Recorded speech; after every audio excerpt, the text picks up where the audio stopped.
नमस्कार, मैं हूं नीरज मिश्रा और आप देख रहे हैं आज की खबर। चाइना इंडिया विवाद के बीच प्रधानमंत्री नरेंद्र मोदी ने सर्वदलीय बैठक बुलाई। इस बैठक में सभी दलों के नेता शामिल हुए, जिसमें प्रधानमंत्री नरेंद्र मोदी ने साफ तौर पर कहा कि हमारी 1 इंच जमीन भी दुश्मनों के पास नहीं है। उन्होंने कहा कि सेना के हाथ खुले हुए हैं और सेना जवाब देने में सक्षम है। पूर्वी लद्दाख में चीन से जारी तनातनी पर चर्चा के लिए बुलाई गई सर्वदलीय बैठक में प्रधानमंत्री नरेंद्र मोदी ने स्पष्ट कहा कि ना हमारी सीमा में कोई घुसा है, ना ही हमारी कोई चौकी किसी के कब्जे में है। हमारी 1 इंच जमीन की तरफ कोई आंख उठाकर भी नहीं देख सकता। सरकार ने सेना को खुली छूट दे रखी है। कांग्रेस, तृणमूल कांग्रेस, माकपा, भाकपा और एनसीपी सहित बैठक में शामिल सभी विपक्षी दलों ने सरकार के हर फैसले का साथ देने का वादा किया। सभी दलों ने एक सुर में चीन को सबक सिखाने की बात कही।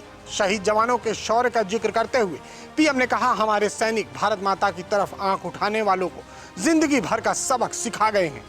हमारी सेनाओं को जल, थल, नभ में देश की रक्षा के लिए जो करना है वो कर रही है।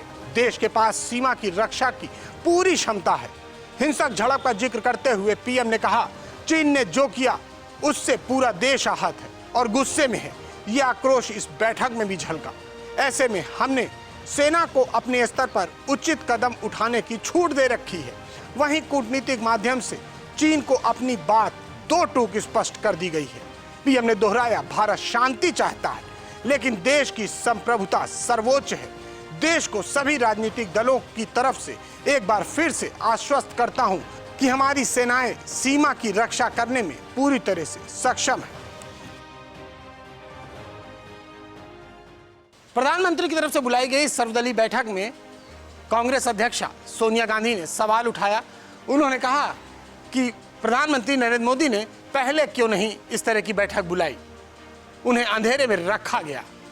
हालांकि इस बीच विपक्षी दलों का प्रधानमंत्री को खूब साथ मिला और उन्होंने एक सुर में कहा कि हम प्रधानमंत्री नरेंद्र मोदी के साथ हैं और जैसे भी हो चाइना को सबक सिखाया जाना चाहिए। सोनिया गांधी ने कहा कि बैठक घुसपैठ के फौरन बाद बुलाई जाती तो पूरा देश एक चट्टान की तरह साथ होता। ऐसा नहीं हुआ। इतना वक्त गुजरने के बाद भी संकट के वक्त कई अहम पहलुओं पर हमें अंधेरे में रखा गया। तो वहीं ममता बनर्जी ने कहा कि राष्ट्रीय सुरक्षा व देश की अखंडता से जुड़े होने के बावजूद सरकार पारदर्शिता नहीं बरत रही है। सरकार को विपक्ष को विश्वास में लेकर आगे बढ़ना चाहिए।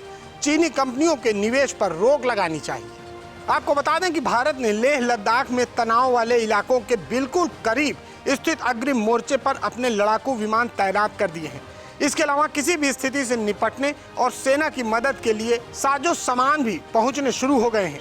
Air chief marshal SK Bhadauria ने 15 जून को 20 जवानों की शहादत के बाद लेह और श्रीनगर एयरबस का जायजा लिया था।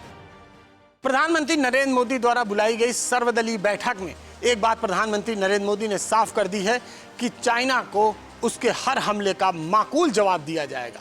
सेना को पूरी तरह से खुली छूट दी गई है और 1 इंच भी जमीन चाइना के हाथ में नहीं जाएगी। ज्यादा जानकारी के लिए बने रहिए हमारे साथ और देखते रहिए आज की खबर।